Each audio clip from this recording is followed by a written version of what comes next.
प्रिय विद्यार्थियों, सभी को सुअपराह्न।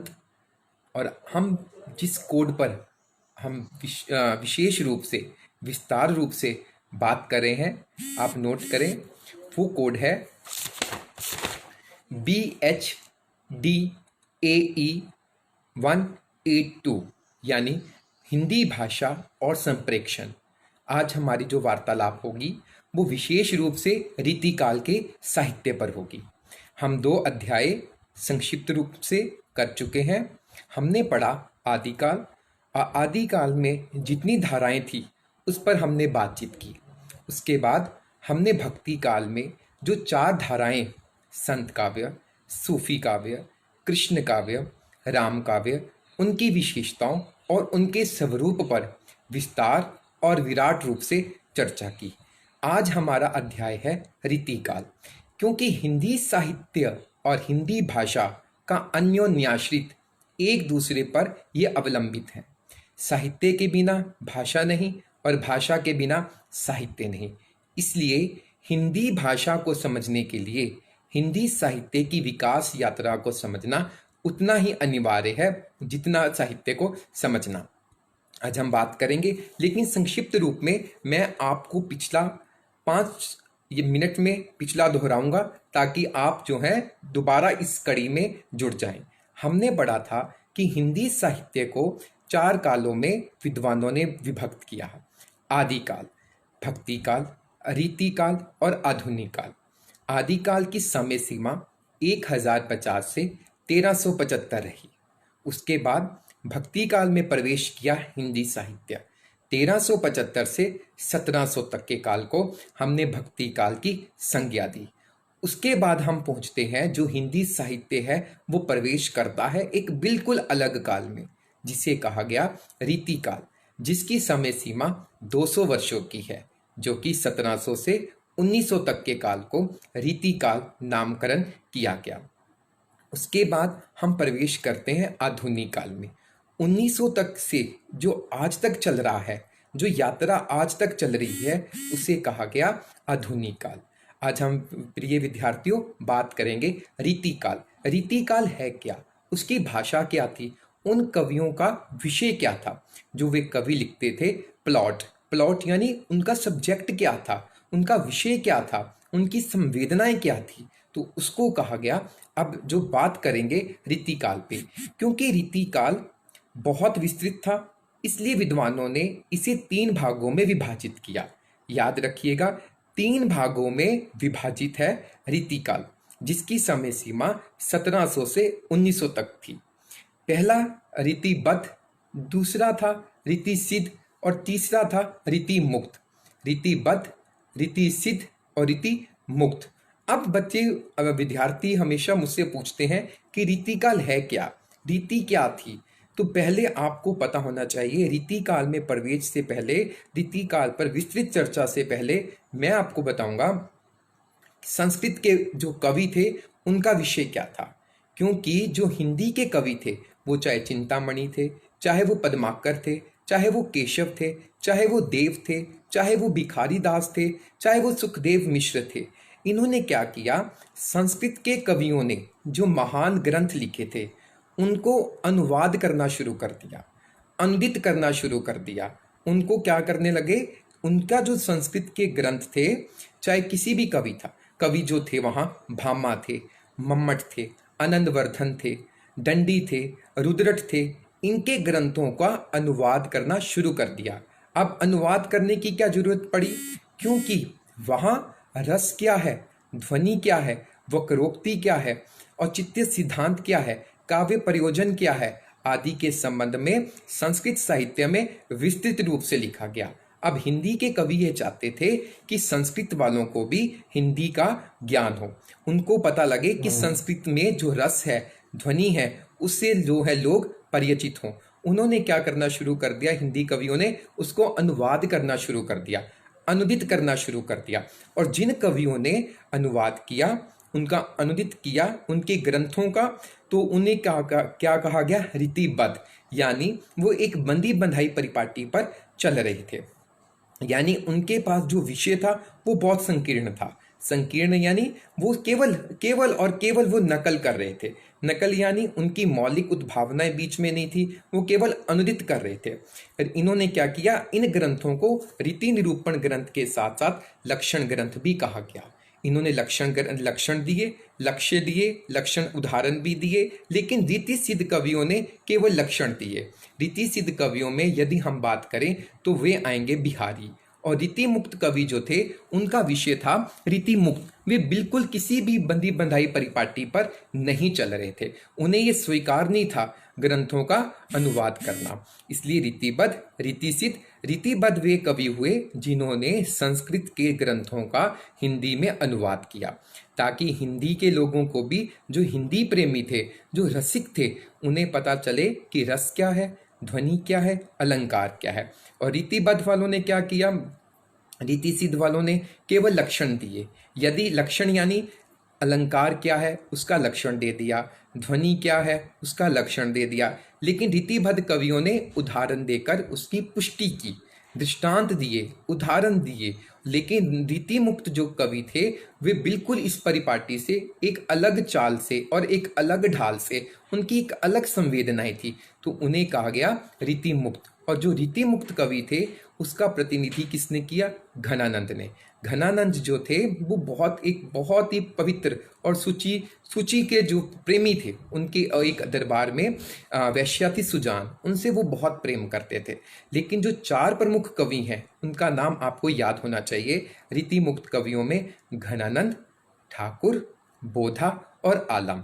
इन कवि जो है ये संक्षिप्त रूप में परिचय था। लेकिन अब हम बात करेंगे कि इन कवियों की विशेषता क्या थी। मैंने आपको पहले बताया जो रीति काल था उसकी पहली विशेषता थी रीति निरूपण, यानी अनुवाद करना। कवियों ने अनुवाद किया। अब दूसरी विशेषता पर हम बात करें तो अलंकारिकता। अब आप पूछेंगे अलंकार क्या होते हैं। अलंकार होते हैं जिससे काव्य सुंदर लगने लगता है, यानी जिससे काव्य में सौंदर्य की वृद्धि होने लगती है, उसका चारुत्व में वृद्धि होने लगती है, उसे कहते हैं अलंकार। लेकिन रीति काल के कवियों ने क्या किया, इतने अधिक अलंकारों का प्रयोग किया, इतने अधिक अलंकारों का प्रयोग किया कि वो केवल साध्य न रहकर साध्य बन गए, साधन न रहकर साध्य बन गए। अब विद्यार्थियों मैं आपसे पूछता हूँ, यदि कोई स्त्री अधिक अलंकार गहने धारण करके आएगी तो उसकी प्राकृतिक सौंदर्य जो है वो समाप्त हो जाएगा। रीति काल के कवियों ने भी ऐसे किया, उन्होंने इतने बढ़ा चढ़ाकर अलंकारों का प्रयोग किया, जो कविताओं का भाव था, जो कविताओं का विषय था, और जो कविताओं की संवेदना थी, जो कविताओं का कथानक था, और जो कविताओं का सौंदर्य था, और जो कविताओं का चारुत्व था, वो विनष्ट हो गया। इतने अलंकारों का प्रयोग किया, केशव ने तो यहाँ तक कह दिया, भूषण बिनु ना बिराजती कविता वनिता मीत, कि कवि अलंकारों के बिना स्त्री का, मित्र का और कविता का कोई महत्व ही नहीं है। अब केशव ने क्या किया, इतनी अधिक अलंकारों का प्रयोग किया कि श्री राम की तुलना उल्लू से कर दी। अलंकारों के मुंह में रीति काल का कवि बहुत जकड़ा हुआ है। वे लिखते हैं, बासर की संपत्ति उलूक ज्योना चितवत, उलूक से जो है श्री राम की तुलना करती है अलंकारों के मुंह में। अलंकारवादी जो है इन्हें कहा गया, क्योंकि इन्होंने अपनी कविताओं में अपने सौंदर्य को बढ़ाने के लिए, कविताओं के सौंदर्य को उसमें जो है चार चांद लगाने के लिए, लेकिन ज़्यादा अधिक प्रयोग करने से अलंकारों का, जो कविताओं का सौंदर्य जो है वो विनष्ट होने लगा। दूसरी यदि हम बात करें, बात यहाँ पर जो रीति काल के कवियों ने की वो श्रृंगारिकता थी। अब विद्यार्थियों से अक्सर मैं पूछता हूँ कि श्रृंगारिकता होती क्या है, क्योंकि आदि काल में, भक्ति काल में, रीति काल में और आधुनिक काल में भी हमें जो है श्रृंगारिकता मिलेगी। आज भी जो है श्रृंगार परक रचनाएं लिखी जा रही हैं। अब विद्यार्थियों से मैं पूछता हूँ कि श्रृंगार क्या है। विद्यार्थी ये कहते हैं कि सजना संवरना श्रृंगार है, लेकिन नहीं। हिंदी साहित्य में जब जब श्रृंगार का वर्णन आएगा, कवियों द्वारा श्रृंगारिक वर्णन किया गया, तो आप हमेशा याद रखिएगा श्रृंगार के दो पक्ष हैं। श्रृंगार के, चाहे आप ये किसी पुस्तक में, किसी कॉपी में नोट कर लें कि श्रृंगार के दो पक्ष हैं, एक संयोग और एक वियोग। जब नायक नायिका मिलते हैं तो वो हो संयोग वर्णन हो गया। लेकिन जैसे ही नायक नायिका बिछुड़ते हैं वो वियोग हो गया। क्योंकि श्रृंगारिकता यहाँ पर, क्योंकि यहाँ का कवि, मैंने आपको बताया कि भक्ति काल से ये नितांत भिन्न साहित्य है।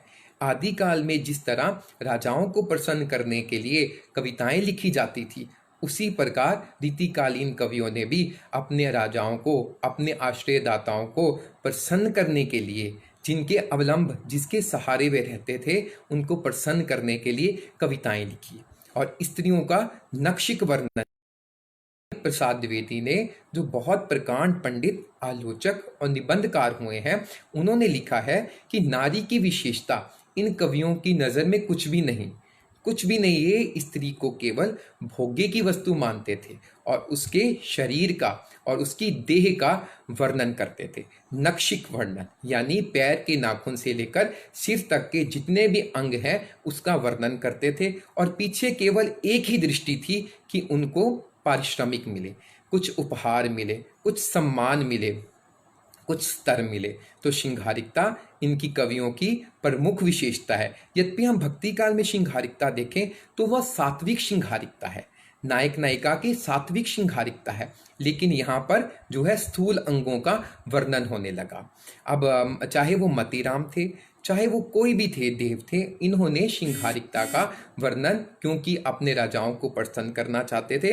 अब ये भी एक पंक्ति में आपको सुनाता हूँ। देखो, यहाँ तक कह दिया कि मतीराम ने कुंदन को रंग फीको लागे, झलके अति अंगनी चारु गोराई। एक कवि ने कहा कि आपकी जो शरीर की चमक है वो सोने की चमक को भी फीकी कर देती है, ताकि ये सिर्फ और सिर्फ उनका उद्देश्य राजाओं को प्रसन्न करने का था। यदि हम इन कवियों की बात करें कि इन कवियों ने प्रकृति चित्रण किया कि नहीं, बिल्कुल इनका जो प्रकृति चित्रण है वो बिल्कुल संकीर्ण है, बिल्कुल संकुचित है, क्योंकि ये सामंती साहित्य है, सामंती परिवेश में मय और मय खानों में रचा गया साहित्य है।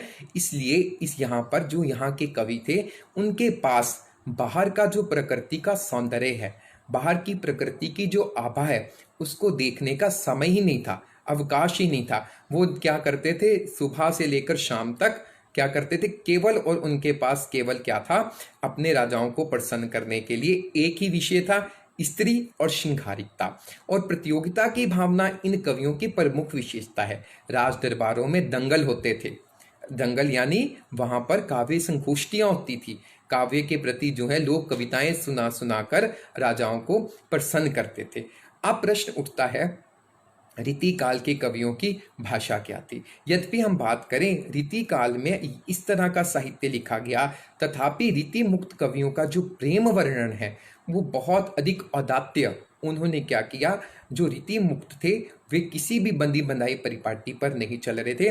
उन्होंने अपने जीवन की स्वानुभूतियों का वर्णन किया, अपनी स्वानुभूति यानी स्व की, अपनी वेदना को, अपनी अनुभूतियों को, अपने भावों को वो हृदय से लिखते हैं। बुद्धि के लिए वहाँ बुद्धि का स्थान गौण है। उन्होंने अपने उद्गारों को व्यक्त किया। अब जो घनानंद थे वो सुजान से बहुत प्रेम करते थे, लेकिन सुजान द्वारा उनको फटकारने पर, उनको तिरस्कृत करने पर, उनका कहना ना मानने पर वे चले गए उस राज दरबार को छोड़ के, क्योंकि वे मोहम्मद शाह रंगीले के दरबार में राजकवि थे। षड्यंत्रों द्वारा उन्हें वहां से देश निकाला दे दिया गया। वे बहुत सुंदर प्रेम का जो औदात्य चित्रण यदि हमें मिलता है तो वे हमें घनानंद में मिलता है। घनानंद जी कह रहे हैं, अति सूधो स्नेह को मार्ग है, जाने को सियानप बांक नहीं। कि प्रेम का मार्ग जो है बहुत सीधा है, वहाँ किसी भी तरह के छल की, कपट की, तनाव की, जटिलताओं की कोई गुंजाइश ही नहीं है। वह जो प्रेम है, जो पथ है प्रेम का जो है वो बहुत सीधा है, वहाँ पर छल नहीं चलता। तुम कौन सी पाठी पड़े हो लल्ला, मन लेहूं पर देहूं छटांक नहीं। यानी वे सुजान से कह रहे हैं कि जो है तुम कौन सी पाठशाला में पढ़ी हो सुजान, कि ये तो विनिमय है प्रेम जो है। मैंने तुम्हें अपना दिल दे दिया, अपना अपना अपने भावों को तुम्हें अर्पित कर दिया, लेकिन तुम उसके बदले में मुझे अपनी जो रूप माधुरी नहीं दिखा रही। तो प्रेम का बहुत जो है अनोखा वर्णन हमें घनानंद की जो कवित्व में मिलता है। वैसे ही एक कवि हुए हैं, मैंने आपको बताया कि रीति काल में 4 कवि हुए हैं, 4 कवि प्रमुख हुए हैं, घनानंद, बोधा, ठाकुर, आलम वैसे द्विजदेव भी हैं, लेकिन काव्य के क्षेत्र में इन कवियों का अधिक अवदान के कारण इनको अधिक अध्ययन और इनका अनुसंधान इन पर किया जाता है। बोधा ने भी उसी तरह एक प्रेमिका से प्रेम करते थे, उसके संबंध में अनेक कविताएं लिखी। अब जो है, यदि हम रीति काल की भाषा की बात करें तो रीति काल में हमें जो भाषा मिलती है वो ब्रज भाषा का वर्चस्व दिखाई देता है। इन कवियों ने ब्रज भाषा को जो है अपने काव्यों का विषय बनाया। एक बात आप और भी नोट कर सकते हैं कि जहाँ इस तरह का साहित्य रचा जा रहा था रीति काल में, उसके समानांतर वीर रस से ओतप्रोत जो है कविताएं भी लिखी जा रही थी। उनमें भूषण का नाम प्रमुख है। भूषण ने जिस जिस राष्ट्रीय दाताओं के दरबार में वे रहे, उन्होंने क्या किया, उनके संबंध में अनेक कविताओं को लिखा, विरुदावली को लिखा, उनकी स्तुतियों को लिखा, उनके वर्णन को लिखा, उनके यश को लिखा। तो रीति काल जो है 1700 से 1900 तक चला और इसकी भाषा ब्रज थी। अब हम जो है संक्षेप में जो है आधुनिक काल के रूप में चर्चा करेंगे। और आधुनिक काल में जो है पहला यदि हम बात करें तो पहला जो हम प्रवेश करते हैं वह है भारतेंदु युग। भारतेंदु युग जो है, आपको नाम से ही पता चल जाएगा कि भारतेंदु जो है भारतेंदु जी के नाम पर चढ़ा। और आप नोट करिएगा, जो भारतेंदु युग है वो हिंदी साहित्य का प्रवेश द्वार है। अब अनेक गद्य विधाएं इस युग से हिंदी साहित्य में उपस्थित होने लगी। गद्य हम जो बात कर रहे हैं वो पद्य की है। अब गद्य साहित्य जैसे उपन्यास, कहानी, निबंध, पत्र साहित्य, यात्रा वृत्तांत, रेखा चित्र, रिपोर्टाज, जीवनी, ये सभी गद्य साहित्य के अंतर्गत आती है। अब हिंदी साहित्य का जैसे ही जो कविताएं अभी तक जड़ हो चुकी थी, श्रृंगारिकता से ओतप्रोत थी, भारतेंदु के प्रयत्नों से वो कविताएं अब जो है राष्ट्र के साथ जुड़ गई। अब जो कविताओं का विषय बदल गया। देश प्रेम, अपने देश के प्रति भावों का प्रस्तुतिकरण इन कवियों की प्रमुख विशेषता थी।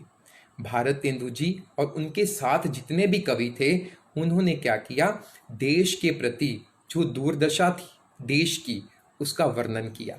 भारतेंदु जी ने एक बहुत ही सुंदर नाटक लिखा जिसका नाम था भारत दुर्दशा। उन्होंने भारत का जो अतीत था और दुर्दशा पर बहुत ही क्षोभ व्यक्त किया है।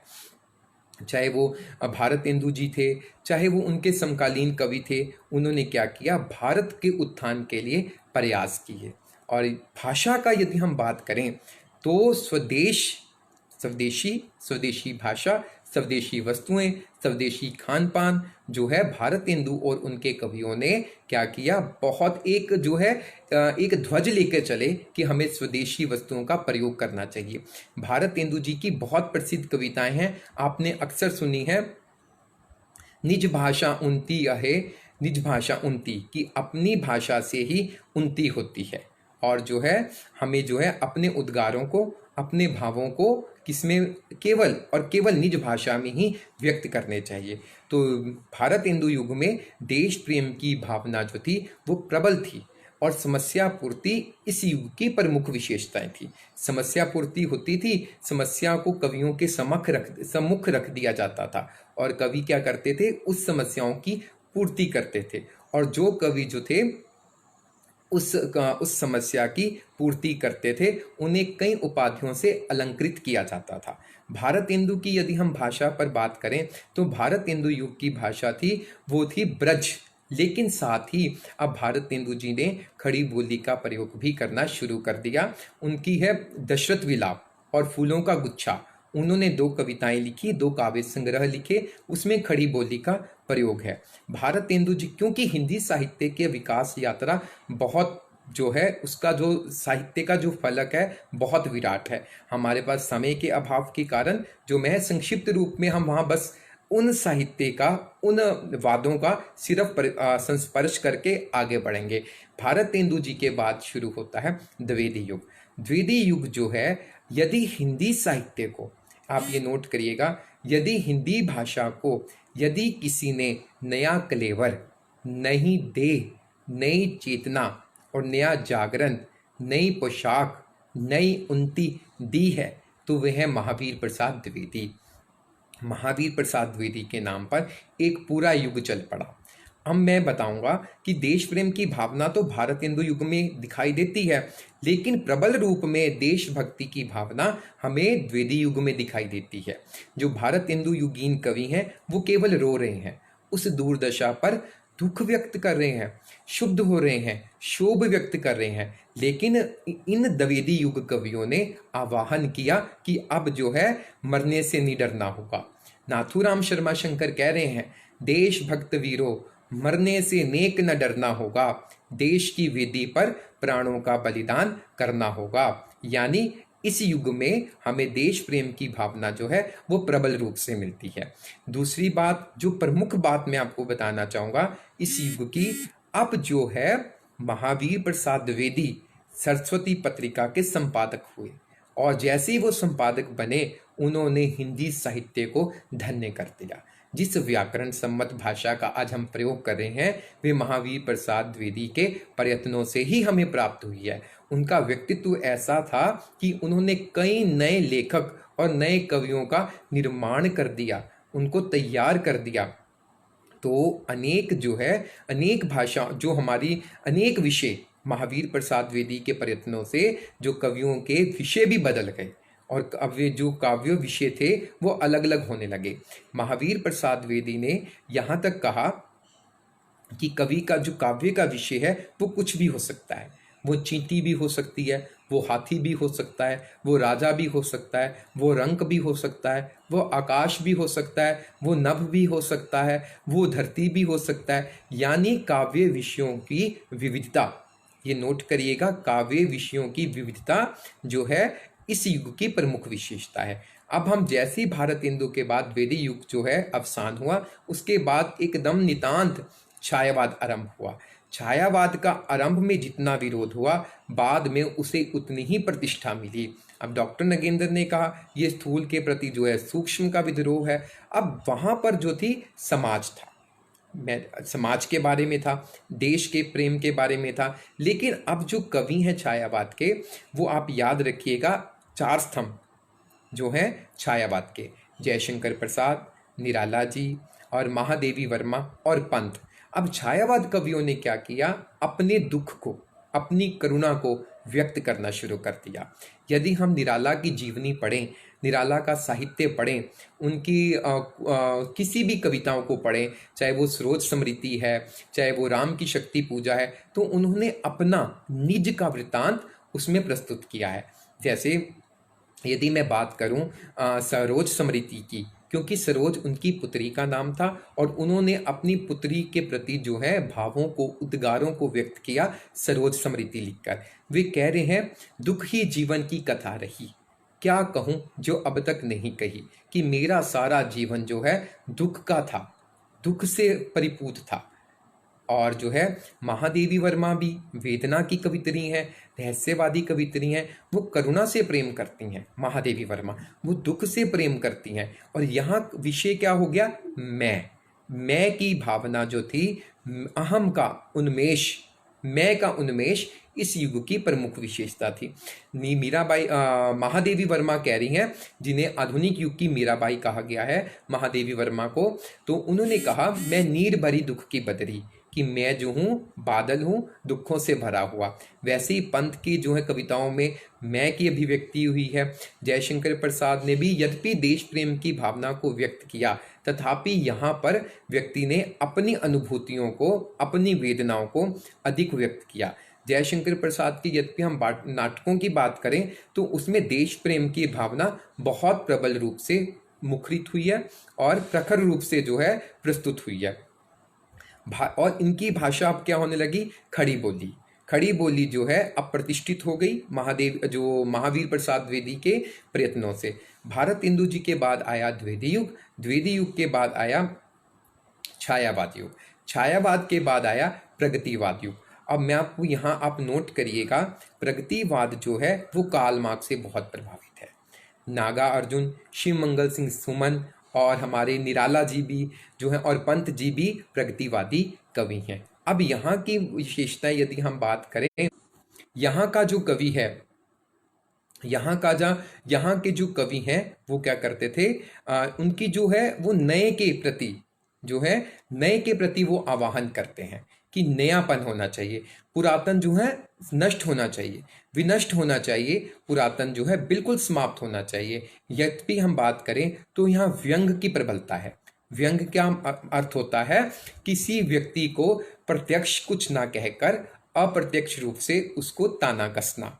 जैसे हमने सूरदास का भ्रमर गीत पढ़ा था, तो भ्रमर गीत में हमने पढ़ा था कि वो गोपियां जो हैं ताना मार रही हैं, उपलम्ब दे रही हैं। तो यहाँ पर भी जो है, यद्यपि हम निराला की कविताएं पढ़ें, क्योंकि पूंजीपतियों और जो है जो शोषक वर्ग है और जो शोषित वर्ग है उसके प्रति जो जो उनके मन में जो द्वंद्व चलता है, उसका प्रस्तुतिकरण निराला ने लिखा कुक्करमुता में।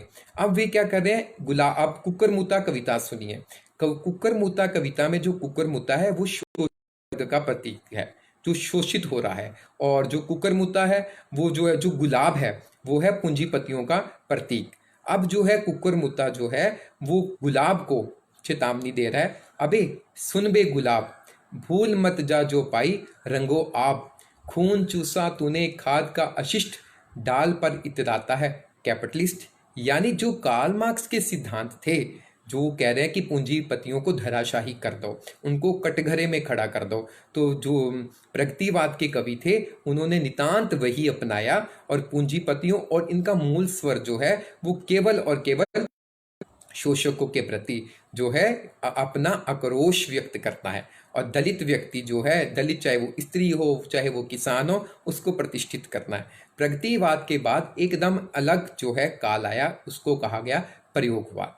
जो प्रयोगवाद था वो उसको कवियों ने किसी ने जो है बैठे ठेले का धंधा कहा, अलग अलग नाम से पुकारा गया। और उपेक्षित मानव जो था, जो लघु मानव जो था, अप्रतिष्ठित होने लगा, प्रतिष्ठित होने लगा। यद्यपि धर्मवीर भारती इस युग में अपना विशेष योगदान दे रहे हैं। उनकी एक कविता है रथ का पहिया, तो रथ का टूटा पहिया उनकी कविता है। तो टूटा पहिया जो प्रतीक है वो लघु मानव का है, कि मुझे जो है बेकार मत समझो। जैसे अभिमन्यु ने टूटे पहिए का सहारा लेकर क्या किया था, टूटे पहिए का सहारा लेकर अपनी रक्षा की थी, वैसे जो है जो दलित है, जो किसान है, उनको हमें जो है अछूत नहीं समझना चाहिए, हमें उनको गौण नहीं समझना चाहिए, हमें उनको निम्न नहीं समझना चाहिए। उनकी एक अलग विशेषता है, उनका एक अलग समाज की उन्नति के लिए योगदान है। तो उनकी कविता है, मैं रथ का लेकिन मुझे फेंको मत, इतिहास की सामूहिक गति सहसा झूठी पड़ जाने पर, क्या जाने सच्चाई टूटे पहिए का आश्रय ले। यानी लघु मानव की प्रतिष्ठा होने लगी प्रयोगवाद में। उसके बाद हम प्रवेश करते हैं, अब इन कवियों की विशेषता, जो भाषा थी वो खड़ी बोली ही चलेगी, सभी की जो है अब तक जो है खड़ी बोली चल रही है। उसके बाद हम बात करते हैं नई कविता की। नई कविता की अगर हम बात करें तो अगेक ने जो है नई कविता के पोषण में महत्वपूर्ण योगदान दिया। वहाँ समष्टि और व्यष्टि का समन्वय है, वहाँ आशाएं भी हैं, वहाँ निराशाएं भी हैं, वहाँ नए प्रतीक भी हैं, वहाँ नए बिंब भी हैं, वहाँ नए जो है विषय भी हैं, सब कुछ नया जो है, नया शिल्प भी है, नई संवेदना भी है। नई कविताओं में भाषा का भी नए, अब अंग्रेजी के शब्दों का भी प्रयोग होने लग गया। जैसे एक बिंब है, थर्मामीटर की से जैसी जो भावनाएं हैं वो जो है चढ़ती और उतरती, यानी थर्मामीटर शब्द का प्रयोग हुआ। बिंब देखिए नए आगे, प्यार का बल्लभ फ्यूज हो गया। ये सारे नए बिंब, नए प्रतीक जो हैं नई कविता में प्रतिष्ठित होने लगे। जो अब जो चल रही है कविता, नई कविता के बाद जो 60 के बाद चली, इनकी भाषा भी अवधि है। यदि हम भाषा की बात करें समकालीन कवियों की, तो समकालीन कवि भी इनके अलग विषय हैं, अलग संवेदनाएं हैं इनकी। आप समकालीन कवियों के बारे में आपको पता होना चाहिए। जो समकालीन कवि में चंद्रकांत देवताले, भागवत रावत, बलदेव वंशी, अरुण कमल, लीलाधर जगूड़ी, जितेंद्र श्रीवास्तव, अशोक वाजपेयी, लीलाधर मंडलोई, राजेश जोशी, अनेक कवि जो हैं समकालीन होते हैं कि जो कंटेम्पररी हैं। समकालीन कवियों को कहा गया जो कंटेम्पररी हैं, और इनका विषय भी जो था, जो समकालीन समस्याओं से जो ये भी जो है हिल गए, जो बलात्कार का दौर चल रहा है, जो भ्रष्टाचार का दौर चल रहा है, जो स्त्रियों के साथ जो है अन्याय का दौर चल रहा है, ये कवि जो है इन्होंने उन समस्याओं को अपनी कविताओं पे व्यक्त किया। मैं मदन कश्यप की कविताओं के साथ अपनी वाणी को, अपनी सत्र को विराम दूंगा। मदन कश्यप ने बहुत ही सुंदर कविता लिखी है, आप सुनिएगा। बड़ी हो रही है बेटियां, बड़ी हो रही है बेटी, बड़े हो रहे हैं भेड़िए, बड़े हो रहे हैं भेड़िए, बड़े हो रहे हैं सियार। माँ की करुणा की छाती से फूट रही है बेचैनी, माँ की करुणा की छाती से फूट रही है बेचैनी। पिता की छाती में दिखने लगे हैं दरकन के निशान, पिता की छाती में दिखने लगे हैं दरकन के निशान, बड़ी हो रही हैं बेटियां। तो इन्होंने भी सरल भाषाओं का प्रयोग जो किया, सरल और सटीक भाषाओं का, बिल्कुल जो है, ताकि ये जरूरत भी है सरल भाषा की, ताकि आप सबको, हमें पाठक वर्ग को, सभी को भाषा समझ आनी चाहिए। इसलिए हमने इन सत्रों में आदिकाल से लेकर अब तक के जो पढ़ा वो क्या था, भाषाओं के संबंध में, साहित्य की विकास यात्रा के संबंध में, क्योंकि ये साहित्य का जो फलक है वो बहुत विराट है, बहुत विस्तृत है। इसलिए हमने संक्षेप रूप में सभी कालों का अध्ययन किया। अब जो है हमने भाषाओं का जो है पढ़ा, सोपान पढ़े, और हम अब जो अगले सत्र में हम बात करेंगे स्वर पर, व्यंजन पर, उसके भेदों पर, वहाँ कितनी मात्राओं के आधार पर कौन से स्वर हैं, जाति के आधार पर कौन से स्वर हैं, और अलग अलग तरह के व्यंजनों का कौन कौन से स्थान के आधार पर, और क्या क्या उनकी विशेषताएं हैं। और तब तक जो है आप दोहराइएगा। हिंदी जो है, हिंदी भाषा पर मैं एक बात फिर कह दूं कि आप नोट करिएगा, हिंदी जो है एक समृद्ध भाषा है। इसकी 5 उपभाषाएं और 17 बोलियां हैं, और हमेशा जो है इसको याद रखिएगा और हिंदी भाषा का अधिक प्रयोग करिए, इसमें हीन भावना नहीं है। और अगले सत्र में हम हिंदी की जो सिद्धांत हैं, स्वर और व्यंजन, व्याकरण पर बात करेंगे। तब तक बहुत बहुत शुभाशीष, और घर पर रहें, स्वस्थ रहें।